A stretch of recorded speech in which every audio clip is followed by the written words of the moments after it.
And with that, Metal Edge's Paul Gargano. Awesome. How you doing, Paul? I'm doing well. How are you doing? Thank you for doing this, man. I'm so excited. I've been wondering when the Metal Edge site is going to pop up, and then I looked, and we're And then rolling. all of a sudden, we just dropped it like a Beyonce record, right? It is. It is. It is. It is. It is. And then you got Rich from Nothing But a Good Time, one of the authors, It's editor. yeah. I mean, I've kind of dropped a few hints on my Instagram just because I'm terrible at keeping secrets, but we've been working on it for so long. It's I mean, the quick history. A couple other managers and myself, four of us, Andy Gold, Todd Singerman, Rob McDermott, and myself all bought Metal Edge a little under a decade ago, but we all manage bands. That's what we do. And it was like none of us had the time to really devote to it properly.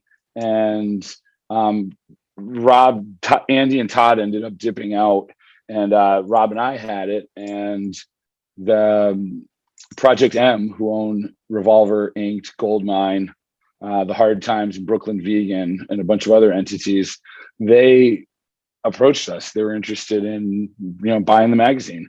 And as much as it's amazing, because I mean this magazine has been a part of me for pretty much my entire adult life. I didn't want to sell, but at the same time, I knew the only way the magazine would be able to really get going again is if we had someone like Project M behind us. And it made sense. It was like, sacrifice my own for the greater good of the cause at that point. And yeah, it's been amazing. I mean, it's an amazing company. Everybody there knows what they're doing, just at such a pro level.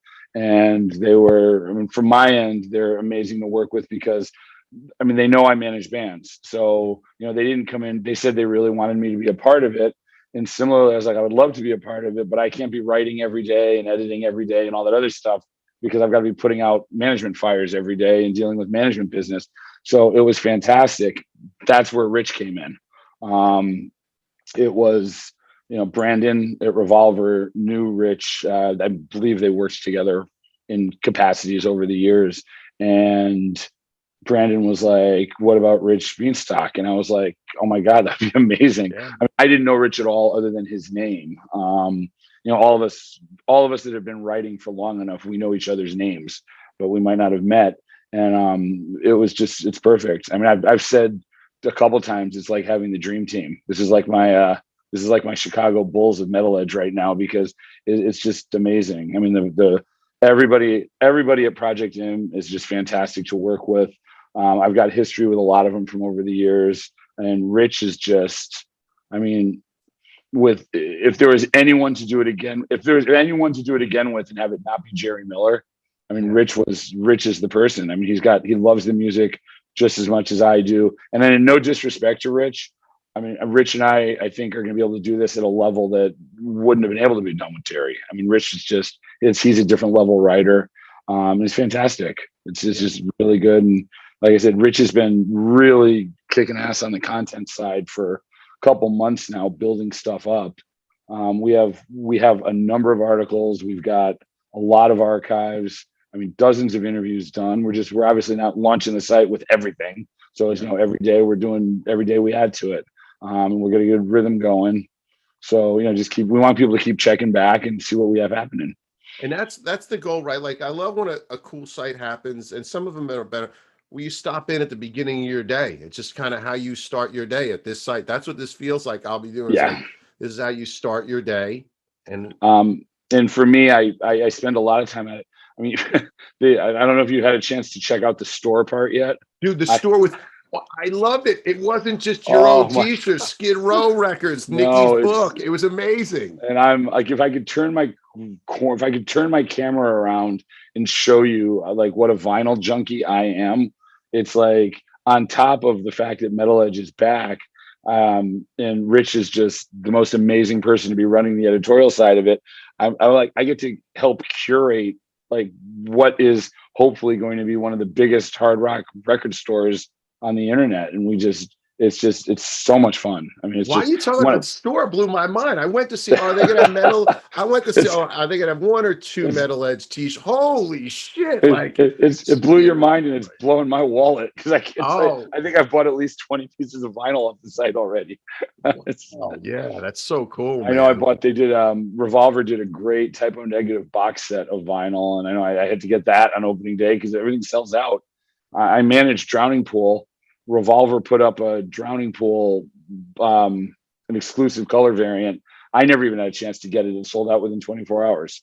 It was like, so it's like, and that's what we're doing a lot of that same stuff with Metal Edge. I mean, I had 2 calls today, and that's a lot of the stuff that I'm doing. I mean, Rich is just, I'm helping Rich. I'm supporting Rich however I can on the editorial side, but behind the scenes, I'm trying, I'm working a lot of this stuff through my management contacts and stuff.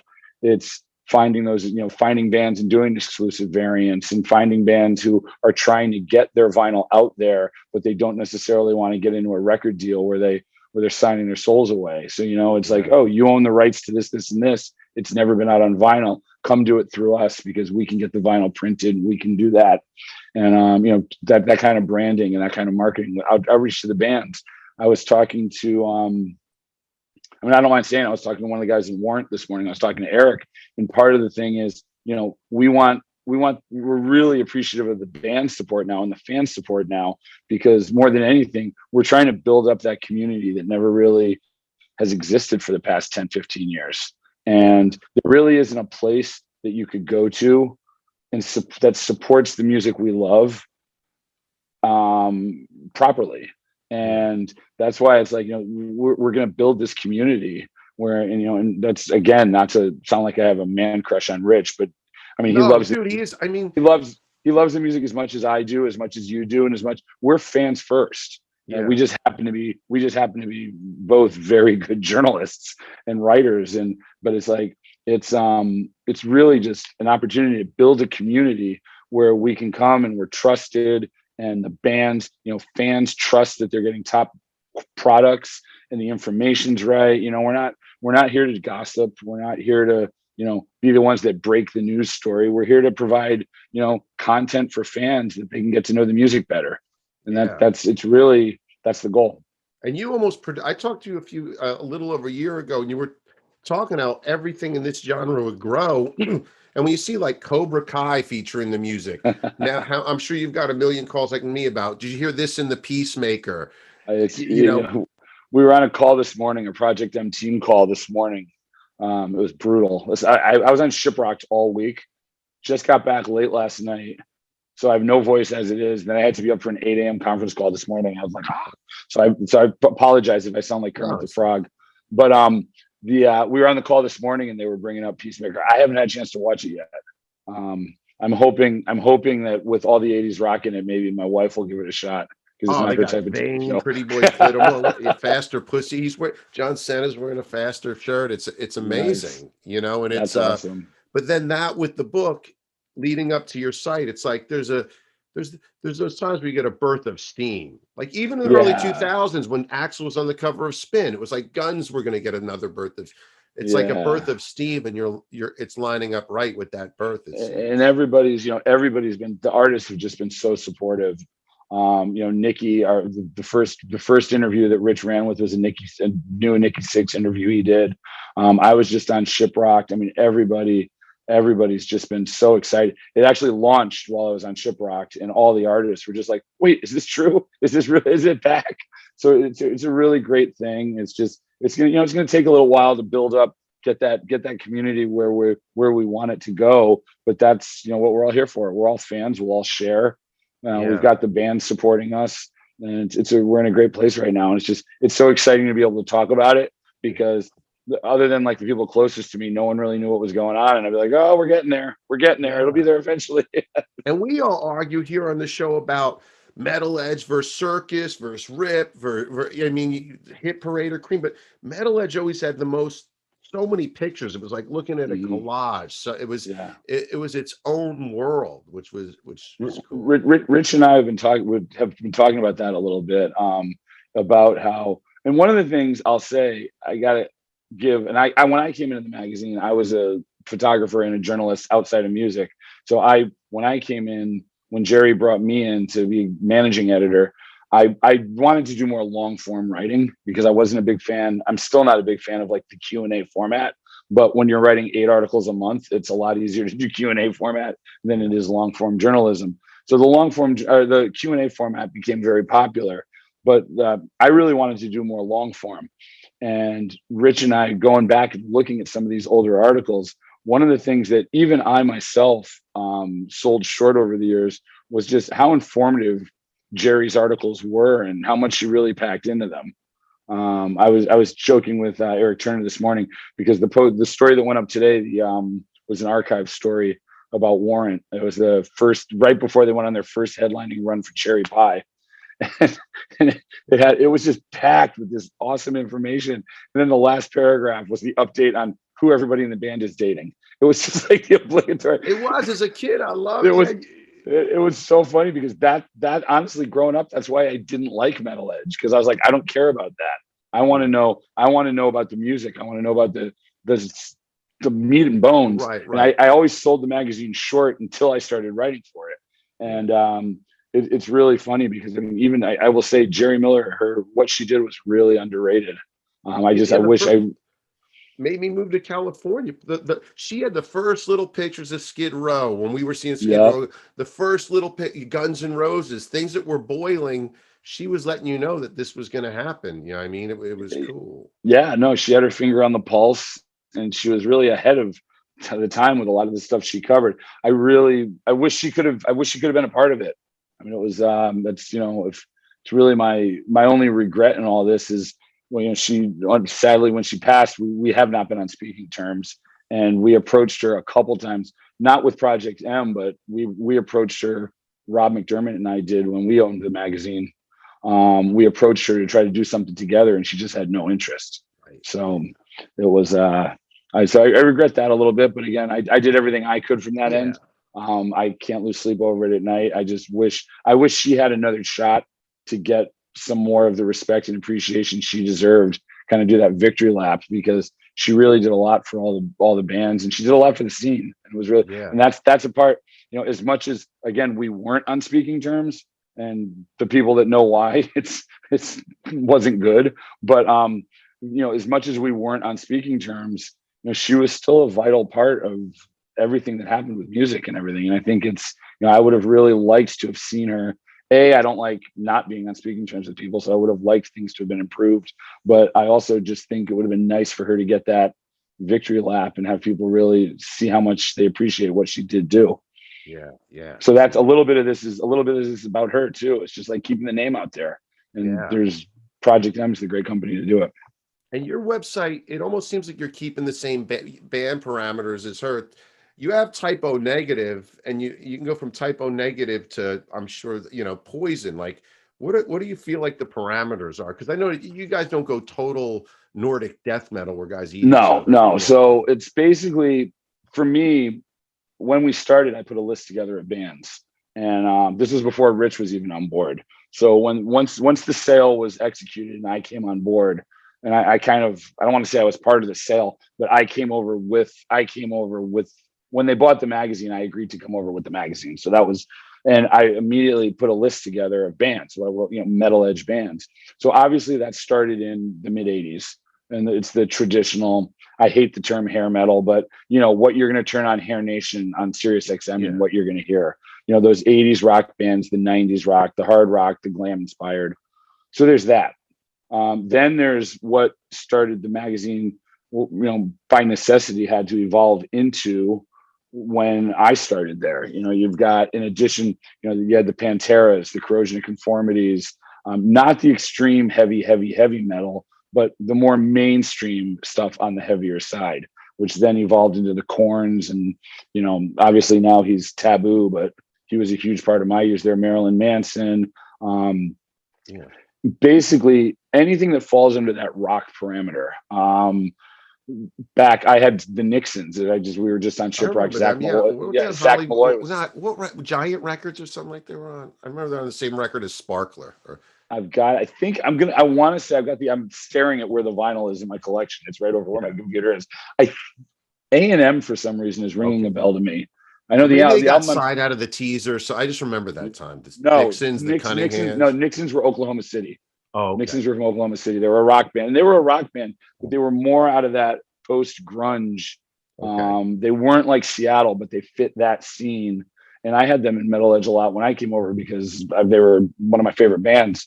And I saw Zach on Shiprock. He did the Stowaways, the All Star Band, and he was talking about how being in Metal Edge, even though they weren't a metal band. And I just always thought, getting back to the question, it was called Metal Edge, but it wasn't a metal magazine. You know what I mean? Back then, Poison and Warrant and Pretty Boy Floyd and Slaughter, that was considered metal.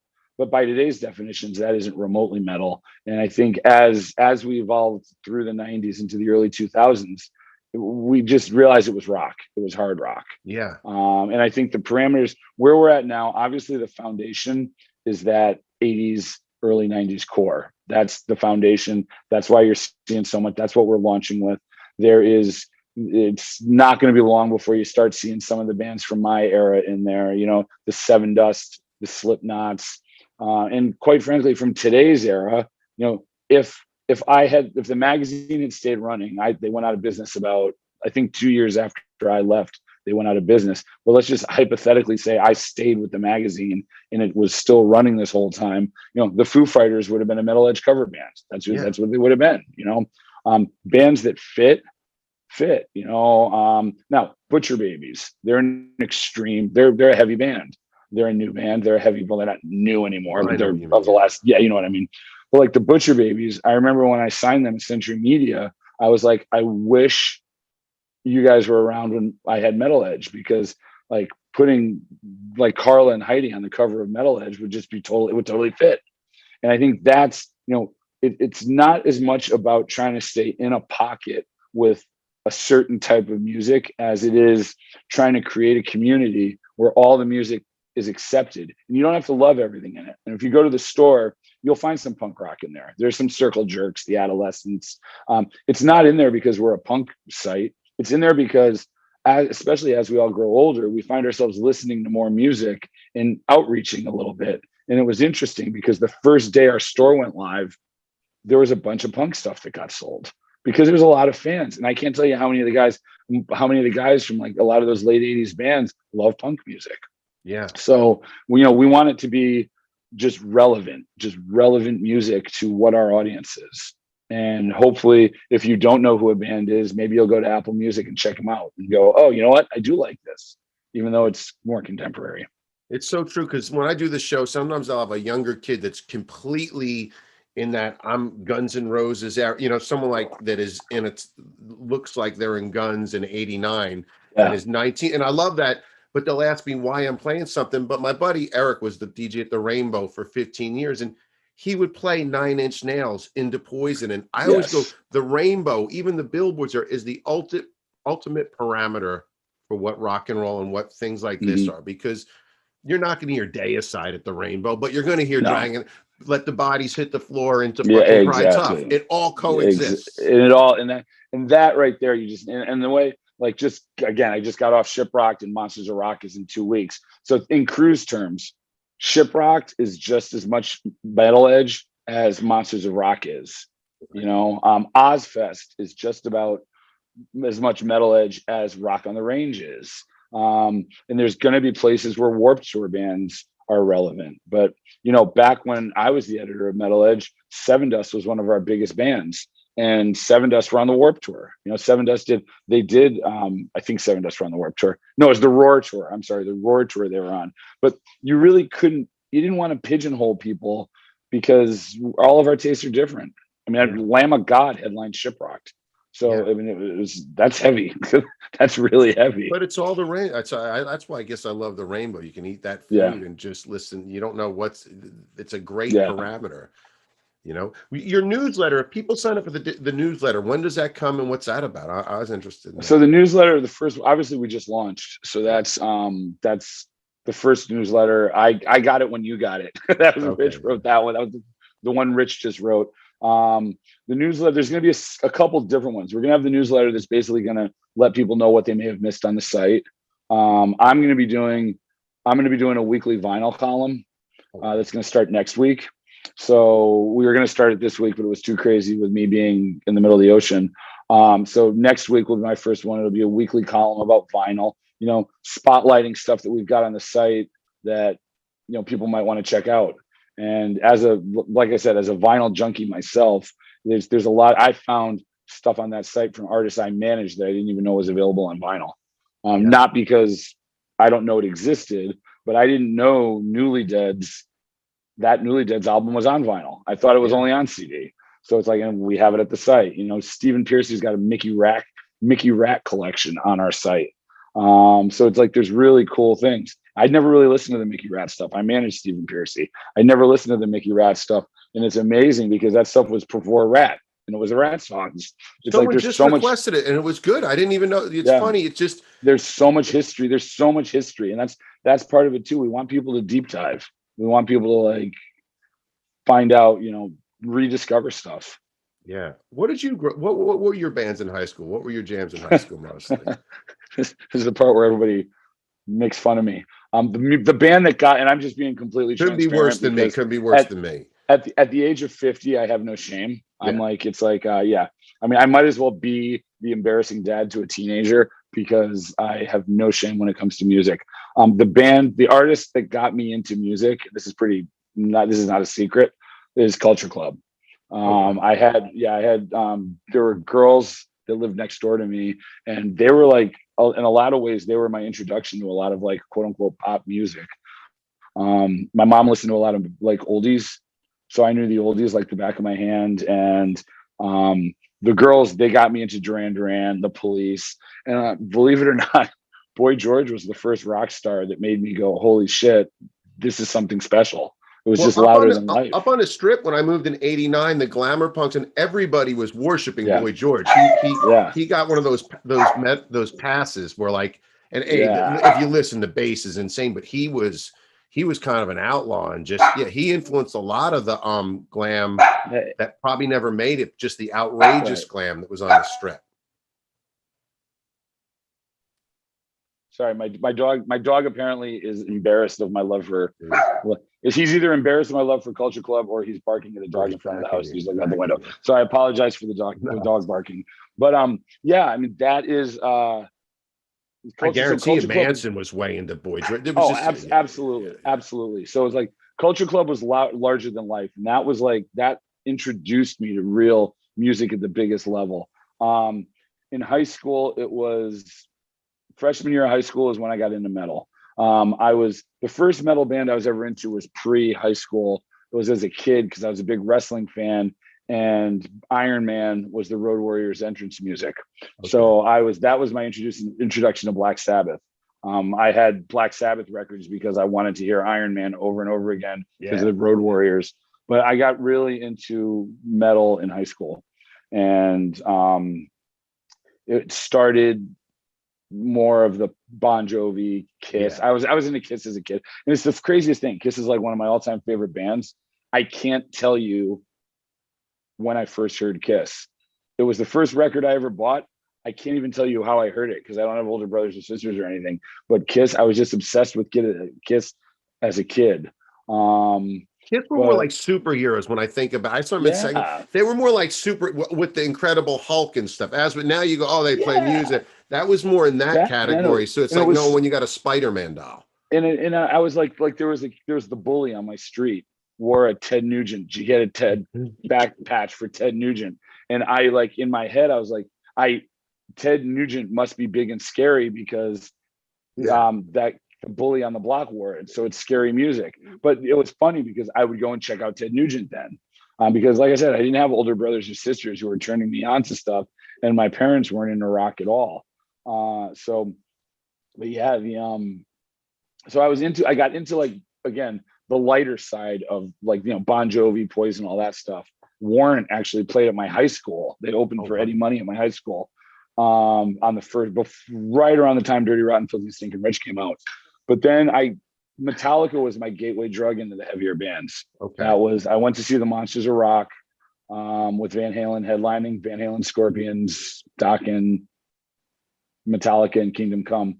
And when I saw Metallica, the minute they went on stage, It just kind of changed my life. Again, that was like that pivotal, realizing, holy crap, this is what music could be. And then from there, it was a nosedive into heavier, heavier, heavier. Right. And that was like probably junior, senior. I think that was 88, which would have been my junior year of high school. And by the time I was in college, it was all the heavier the better. Cannibal Corpse, Slayer. Okay. But I still loved Bon Jovi, still loved I love Warrant, still loved Jovi. all that. So that was my first real writing. I broke into writing with the Milwaukee Journal, which is a huge major daily newspaper, but nobody wanted to cover the metal shows that came to town. So I became their rock critic because I was doing all the metal stuff, and they realized I knew about all the other music. But so like, Fear Factory, Sepultura, that's the type of stuff I was covering for the Milwaukee Journal. And then I went, when I was in college, I went into industrial metal. That was like the industrial metal scene was a big deal for me. And that was basically, that bled into Manson, which to this day, controversy aside, I love Marilyn Manson. I mean, Mechanical Animal is my favorite yeah. album is by far. Yeah. So I've got a very wide. Yeah, you took the journey. I cast a really wide net. I had to cut the Metallica on because where I grew up in Jersey was like Crew, Rat, Joe. You had to pick a side, because I said you had to pick a gang. You couldn't be in the Bloods and the Crips at the same time. Yeah, and it wasn't like that for me in high school, because most of my high school didn't. There were only probably, I mean, I could probably, if I wanted to bore people, I could probably name the 10 or 12 people in my high school that listened to that heavy music. There were a lot of, there's a lot of U2. I went to a private school with a lot of like U2, Smiths. A lot of people just weren't even that. Bruce Springsteen, it was just, people weren't that into music. Yeah. So the 10 or 12 of us that were, we all knew each other, and you really didn't fit sides. You went to any hard rock / metal show you could, because also I went to an all guys school. So if you wanted to meet girls, you had to go to concerts, and that was it. I mean, that was the only. So, and of course, it didn't help me because I was such a dorky nerd. No one wanted to talk to me anyway, but that's why we went. And the Crew, the Crew was a big bomb going off at our age. The Crew was a pretty big. I mean, that was a pretty big bomb for me. That was almost like they weren't superheroes as much as Kiss, Spider. It was like real, but the same bomb type bomb. Yeah, and it was like I said, it was a little bit different for me because I didn't. I mean, so many people say, "Oh, I discovered Kiss when I saw my brother's copy of Rock and Roll Over or something." But it was like I didn't have that. And my family, my mom's always done theater and musicals and sings in the church choir, all that stuff. But it was never all the music that was playing in the house. Like if you see my stuff on Instagram, Kenny Rogers was in the house, Barry Manilow was in the house. That's what she listened to. Like I know Perry Como. I mean, that's the stuff that was played. That's what like my parents would listen to a lot in the house. So I was really on my own to discover that stuff. And a lot of it was, until college, a lot of it was just peer pressure. It was just like, oh, my friend Joe really likes this band, so I'm going to check the band out. And I get what you're saying. Yeah, because I remember being in Pathmark in Jersey, exactly, and seeing Nugent riding a gun of like intense, like, oh, that looks fun. Oh, I got, and they sold the record there with the big orange sticker, like, and then I got the live one. He's saying all the wild shit between songs. You're like, this is awesome, man. Ted was one of the first artists I really got into. And again, it was because the bully on the block had a Ted. I thought it was Ted Nugent. He had a Ted Nugent back patch. He used to throw rocks at me and my friends whenever we drove by his yard on our bicycle. And that was like, I was like, who's this Ted Nugent guy? And again, you just start with Cat Scratch Fever and you nosedive.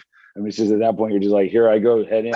And then you go to, my mom would let me go to concerts. I go to the amusement park because Ted played Great Adventure and all the amusement parks. You go, we see him a weird place, man. Yeah, no, totally. It's so, but yeah, so that was it for me. And then college, really, in college, there were like 4 of us in our school that were like really into metal. And it was funny. Like, I went to a big college. It just, again, you go to a Jesuit college, there's not really a huge metal community. Yeah. So it was interesting because at that point, that's where I really got to the point where I wasn't ashamed to listen to whatever I was never ashamed. So it was never about that, but I didn't have to adapt to anybody because everybody adapted to me by college.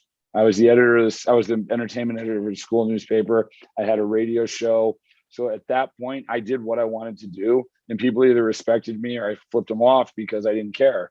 I was growing my hair. My hair was long by that point, and I was that guy. So it was just like, oh, Paul's listening. Like in college, Paul's listening to that. I'm gonna go check it out, just to see. And that was, but that's when I started writing also. So all right. So before we go, how and I love that you say the site's going to evolve, because it has to. You don't yeah, know, it has to. Yeah, you don't know what's going to work. Yeah. But how do you hope right now that people experience the site? How do you hope they stop by? What would you say the experience is? I mean, I would be so happy if people just would hear about the site from friends, because if we do our job properly, people are going to love what they see. And if they love what they see, the best thing they could do is share it with people. I mean, it's just, shove a link on Instagram, share the links on Facebook.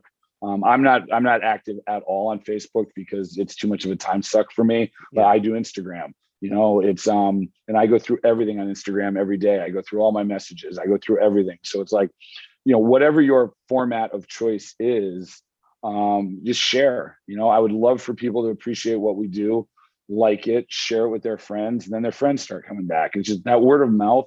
Like I said, we're building a community right now, and we're at the early stages of that community. Are there going to be community boards of anything where people can interact? Or some of that gets ugly, so I don't know. Yeah. Honestly, one of the things we've talked about, and we haven't talked about discussion boards, but it gets ugly. It really does. And it's just, I think right now, I think the goal is to keep it more about the music and just building out the community. As we go to the site, then we talk like the way I would say to my buddy, oh, did you see this on Blabbermouth? That's the community, because I don't go on any post, but my community through these sites is talking. And what type of content do you think, and I can see what it is that people are going to get here that they're not going to get at some of the other sites? We're gonna get. First of all, there's gonna be. I mean, again, who Rich is. I mean, Rich's history. So, and again, I want to make it very clear. I'm going to be writing. I'm going to be doing stuff. But Rich is doing, as far as the writing and editing is going. Rich will be doing a lot of that heavy lifting. I'm asking him. Oh, I'll do more because I was very limited when I came in and not wanting to do a lot of that stuff, just because I didn't want to be obligated to be writing all the time. But I can tell you, it took about 2 weeks of like seeing what Rich was doing for me to miss doing it myself. So, and it's just so great, because I think in a lot of ways we complement each other too. I did stuff with Nita Strauss on Shiprocked, and I was like, I don't even have to worry about trying to pretend I know what I'm talking about with guitars, because you know what? She could do another interview with Rich and they could just nerd out on guitar talk, and I don't have to like flood my way through that. So I think we can complement each other very well in that regard. There's going to be the feature length articles. There's going to be a lot of really good in-depth stuff. I think you saw the Nikki Sixx one. Nikki Sixx out of the gate. Yeah, out of the gate. And there's a lot just as good ready to go. We're gonna have archives up there. Every day we're putting up different archive stories. There's also going to be, the Metal Wire. Just today, Rich and I were trying to figure out how to get certain stuff onto the Metal Wire, because again, it's a growth in progress. I've got some really cool video footage I shot at Shiprocked. How do we get it there? So we're gonna have that Metal Wire section that's going to be more short blasts. We're also going to be doing, we're going to do a lot of it's 2022. People like short lists. People like fun things. Yeah. So, I'm going to the Butcher Babies and saying, hey, what are your 5 favorite songs from the late 80s, early 90s? Or, there's an article, this is a spoiler alert, I'm not sure if it's up yet or not, but Rich did something with Sebastian Bach where Sebastian talks about 5 of the most, it might not be posted yet. I know it's not posted yet, but talking about the 5 most underrated bands that everyone should go check out from the late 80s, just fun stuff like that just keeps our community and keeps the music alive and thriving, rather than just taking the piss out of each other all the time, which quite frankly is part of the reason why I don't go on Facebook. It's part of the reason why I don't go to a lot of the other sites, because you just get sucked into the negativity, and that's not what we're about, you know, and it shouldn't be what we're about. We should be boosting each other up, creating a safe space where we can all love what we love, not be ashamed to admit that you like Typo Negative and Cinderella. I mean, there's nothing wrong with that. It's a lot of fun. The site is a lot of fun, and for an ADD guy like me, like you say, the Sebastian Bach thing was up, by the way, because I think it was up. Okay, I'm not sure. Matt, and again, because he said I have back end access because I already went to a Malice. Definitely aren't posting yet. Yeah, I already started listening to Malice because of them. I'm like, this is so cool because it was just short, tight. Click on it. But man, well, this is going to be great. And I do want to say one more thing. I want to say, I just feel like people should also go check out the other properties, the other brands, because what we're doing, like the success of Revolver really made it possible for us to go and do this, because that's, you know, what Brandon does. Excuse me one.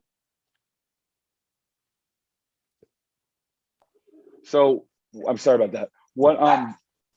What the success Revolver has had is what really made it possible for Metal Edge to step in, because what Brandon was figuring out was, I mean, he's got the underground market just covered with metal, and he was realizing these people still like Faster Pussycat, and they still liked, you know, Cinderella, and that was when it was like there's a market out there for us to really expand all this.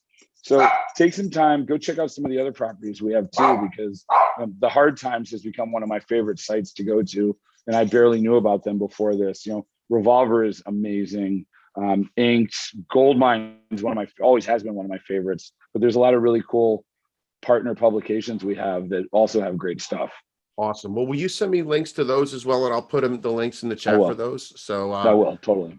Thanks so much, and say goodbye to everybody, and say so I can say goodbye to you as well. Well, yeah, everybody, thank you all for listening to this, and thank you for your continued support of Metal Edge. And I apologize for my dog getting ornery. The mailman came. True story. True story. Oh, my wife just told me the mailman came dropping off a record that I ordered. We could have an unboxing on the air. You want to unbox it? I'm pretty sure I know what it is. Is it over there, Rika?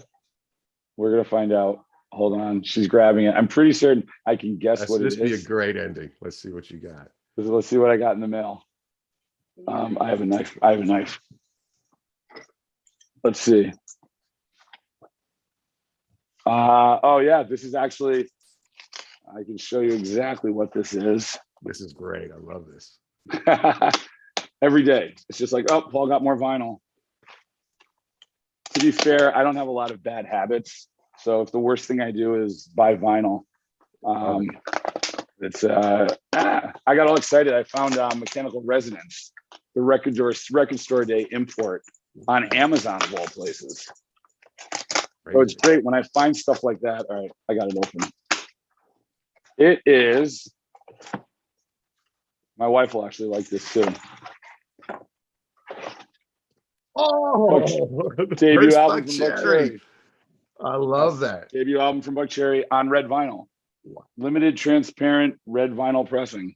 So many good stuff. The movie song on that. There's a lot of other than the ones. Oh, there's so yeah. No, it's. I love. I when I worked at Century Media, I got to work with them on an album, and to this day, I think Confessions is probably one of their most underrated albums. But it's great band. Great band. Awesome. But, yeah. Well, thanks, Paul, and hang out so I can say goodbye to you. Yes. All right. Thanks a lot, everybody.